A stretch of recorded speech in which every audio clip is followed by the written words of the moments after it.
Welcome to Yosemite! This is one of the most beautiful places on the planet. Ali used to come here all the time when she was growing up in Northern California. But even though I've been regularly visiting California for nearly 2 decades, I'm embarrassed to say that this is my first time here. My excuse is, well, for the first few years we had different priorities when we were out here. Having fun in San Diego being the main one. But after that, Yosemite felt too big and too overwhelming to take on. Not because of its size, but because there always seemed to be so many rules and we were always told to plan a whole year in advance. We want to demystify this trip and show you how easy it can be so you don't have to wait as long as we did. We'll also show you a few easy hikes and things to do. Right, tip number 1 is you do actually have to pay to get into Yosemite. You can do it at the toll booths as you drive through and get up to Yosemite itself, or you can do it the night before or a few days before. You can just show your permit that you've got for it. Our permit lasted a week and you're good to go in and out for that whole 7 days. You don't need to book a day to go anymore. That was a COVID thing.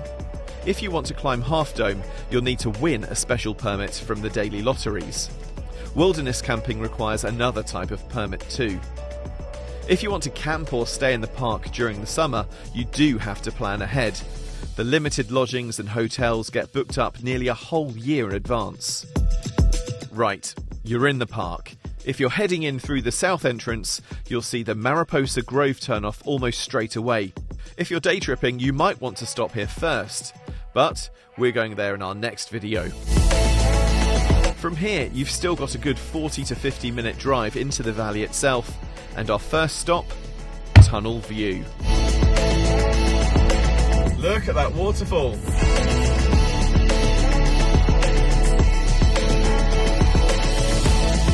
Now this is just the most perfect start to your visit. The tunnel makes it feel as though you've entered a whole new world and everything changes at this point. It feels like, in a weird way, like you're in heaven. The waterfalls, the mountains, trees and wilderness ahead of you, it really takes your breath away. This is the place to get those special Yosemite photos.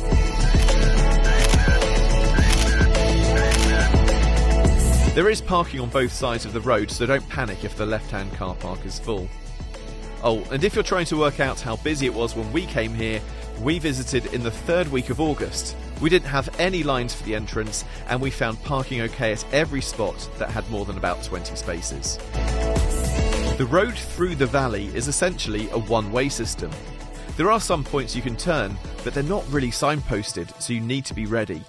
Which brings us to tip number 2. Why do you keep looking at a piece of paper with loads of lines on it? Ah, my dear boy, this is an old-fashioned tool that people used in the old days called a map, before phones were around. And it's actually really helpful. It tells you everything you need to know about Yosemite. You don't need your phone, which is great because you don't get a lot of reception out here. And it's got the shuttles on it. It's got the sites you want to see, how long the hikes are, and you get it from the visitor center. You don't need your phone. Put it away, enjoy the atmosphere, and just get rid of these old-fashioned things. Yeah, don't turn down the map from the rangers at the entrances if you haven't already got one. After Tunnel View, the first place you might want to stop is Bridal Veil Falls. It was closed when we were here, but I've been told it's a really easy, paved, half-mile round trip which kids can easily do. If you're here in the spring or early summer, you might get wet. When you see the sign for Cathedral Beach, that means you're now on the loop for the shuttle bus. If you can't find parking at the stops that we take from this point on, don't worry, as you can always take the bus there. There's actually only 3 car parks in Yosemite, so the way to get around is the shuttle, which takes you all the way around all the stops that you want to go. And the best bit is, it's free. Make sure you're always checking your map, because at certain points it's much faster to jump off the bus and walk to another shuttle stop. We parked at Curry Village the first day and Yosemite Village the next. Think of it as a park and ride, as there are hundreds of parking spots there and you can just leave the car here all day. The buses were busiest from here because there are so many people wanting to start their journeys, but it does settle down at most of the other stops. If you didn't bring food with you, or you want to stop to replenish, you'll find a range of food and drink options near the big 3 car parking lots at Curry Village, Yosemite Village and Yosemite Falls. If you're not fussy about what you want to eat, you'll find casual dining at all 3. But if you'd like to finish the day with a fancier meal, you might want to plan where you park and end up. You'll also need to make a reservation for the restaurant. Head to travelyosemite.com/dining to pick your perfect meal. You'll see many park rangers while you're walking around. There are loads of free and paid for tours and talks available. Check your visitor's guide for times and prices. We just loved asking them all of our questions when we saw them. Speaking of park rangers, make sure you pick up our next tip from the Visitors Centre as early as you can into the trip. It's free. Right, kiddos, you want to become junior rangers? Yeah. So, we have the junior ranger handbooks here, and you've got to complete 5 activities for you and 7 activities for you guys. And once you've done that, we then bring them back here to the visitor center, and then we have to do a pledge like this and promise to be a good environmentalist and keep Yosemite safe. And then you're going to get a junior ranger badge and become a whole junior ranger. You want to do it? Yeah. You. All right. We'll see if they can complete their tasks a bit later on. Right, the essential tips are pretty much over now, so let's show you which hikes and stops we did as a family. First up, Lower Yosemite Falls. This is an essential trail you need to do, but luckily it's really easy. You can make it a bit harder if you want to as you go through.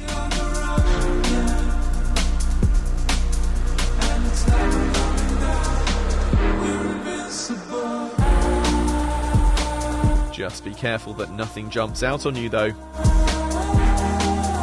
I want to live in here. Forever? Yeah.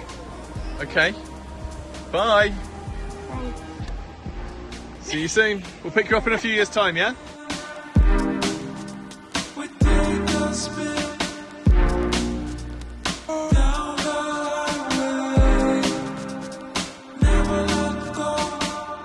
It's pretty easy for kids. Half a mile, not too bad. Paved the whole way.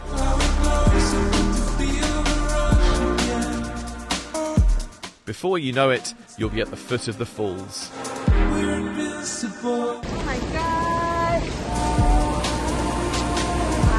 What do you think? Good. Huge.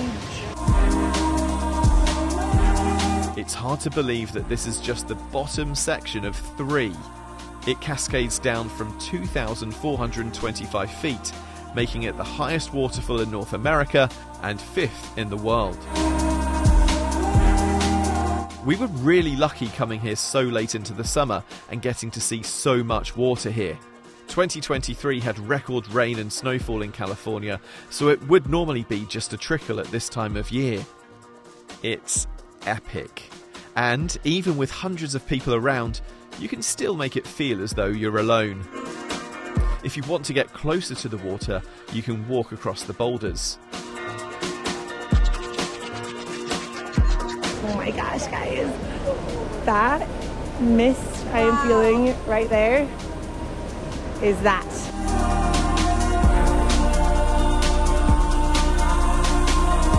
A quick and easy stop is the Swinging Bridge.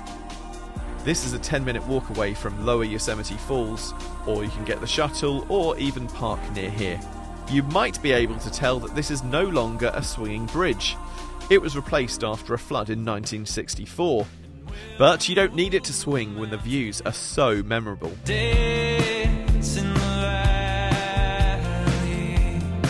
It's beautiful. Like everything here.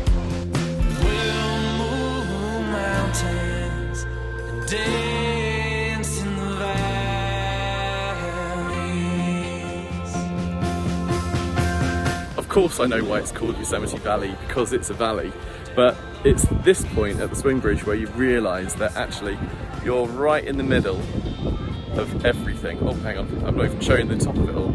so you feel like you're completely surrounded by these amazing mountains and waterfalls. There we go. But again, I bet you it doesn't look that impressive on camera, but in person, it's just amazing. And my voice went up as well. There is a picnic area at the swinging bridge, but we want to show you somewhere we stopped to eat.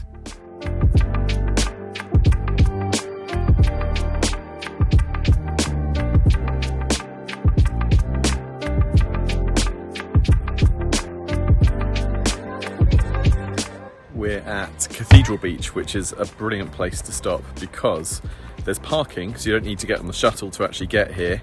There's shade, there's a river/lake, and look at this for a picnic spot. You can't get too much better than that, can you? Look at this. Look at the view of El Capitan as well. Magical.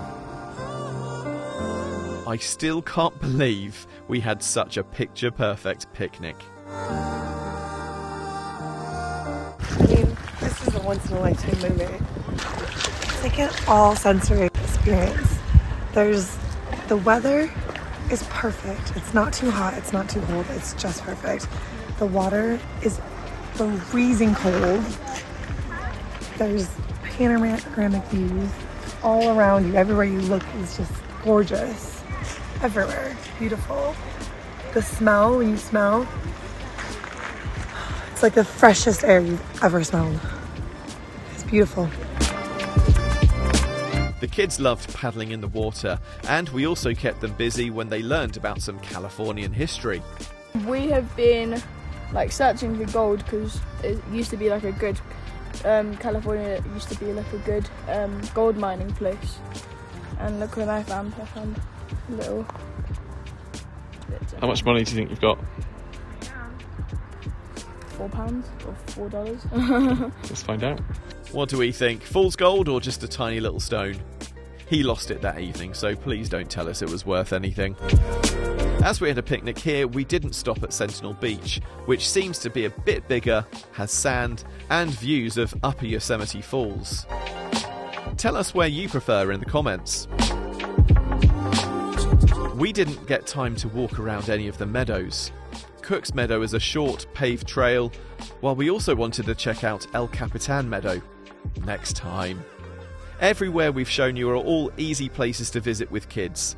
I'm sure those of you who want to stretch their legs and do some longer hikes and real climbs will now be ready to explore the valley properly. Remember, not everyone's a mountain climber like me who scales El Cap without a harness. Hey, keep it the other way up! Jude is stuck between a rock and a hard place. Dill, how did you get up there? Not like that. Right, let's get you down.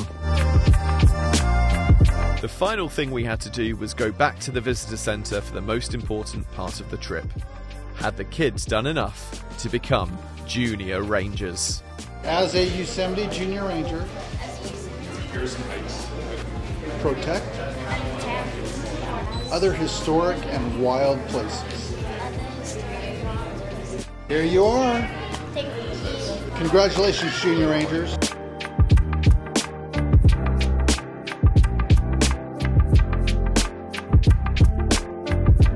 Okay, I don't want you guys to get hurt because I'm a junior ranger. So my job is to take care of you. Always in Yosemite, there's going to be a bear within a mile of you. And if you ever see one, pretend you're big and strong. Dude, can you show us? Get away, bear! Ah! Saving lives. So we hope you enjoyed our idiot's guide to Yosemite and feel a lot more confident about coming out here. Basically, as soon as you've worked out how the shuttle works and where you can drive and where you can't drive, you're good to go basically anywhere around the whole park, can't you? Don't forget, we've got loads of other California videos to check out. Everything you could imagine in California, but there's still more to see. So we'll get those to you soon. So Sam, now you're a park ranger, does anything change? Yep, you're not allowed to film on this park. Bye! Follow our summer California road trip with this playlist. We've also got loads of USA guides and tips. Plus, hit subscribe so you don't miss the next video.